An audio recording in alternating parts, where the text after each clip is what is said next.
Les signes d'une femme immature émotionnelle. L'immaturité émotionnelle, ce n'est pas de la folie, ni un manque d'intelligence.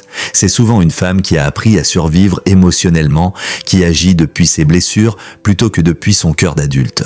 Derrière ces réactions, il y a souvent une petite fille qui n'a pas été écoutée et qui, aujourd'hui, crie à travers ses relations. Et face à elle, l'homme est souvent perdu. Une femme émotionnellement immature s'exprime de 3 façons. 1. Punir par le silence ou l'humeur. Quand elle ne se sent pas vue ou aimée, elle se ferme. Elle retire son amour, fait la tête, se renferme. Pas par méchanceté, mais parce qu'elle espère en silence que l'autre viendra réparer sans qu'elle ait besoin de dire ce qu'elle ressent.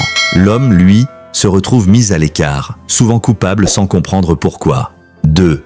Exprimer ses besoins sous forme de reproche, au lieu de dire « j'aimerais plus de présence, j'ai besoin de me sentir choisi ». Elle dit « tu ne fais jamais ça, tu t'en fous, tu ne m'écoutes pas ». En réalité, elle exprime une douleur profonde, la peur de ne pas être importante. Mais formulée en reproche, cela ferme les cœurs, blesse l'ego de l'homme et le pousse à fuir ou à se défendre.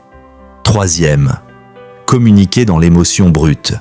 Colère, pleurs, cris, silence radio, mots qui dépassent la pensée. Ce n'est pas qu'elle est instable, c'est qu'elle déborde. Elle n'a pas appris à contenir ni à mettre des mots clairs sur sa douleur. Résultat, l'homme reçoit une tempête, sans mode d'emploi. Au fond, ces réactions ne sont pas une preuve de désamour. Elles révèlent une incapacité à exprimer ses besoins autrement que par la peur, le contrôle ou l'explosion. Mais à la longue, cela sabote la relation et pousse l'homme à se détacher. La vraie maturité émotionnelle, c'est apprendre à communiquer dans la conscience et non dans la blessure. Et c'est à ce prix seulement qu'une relation peut grandir,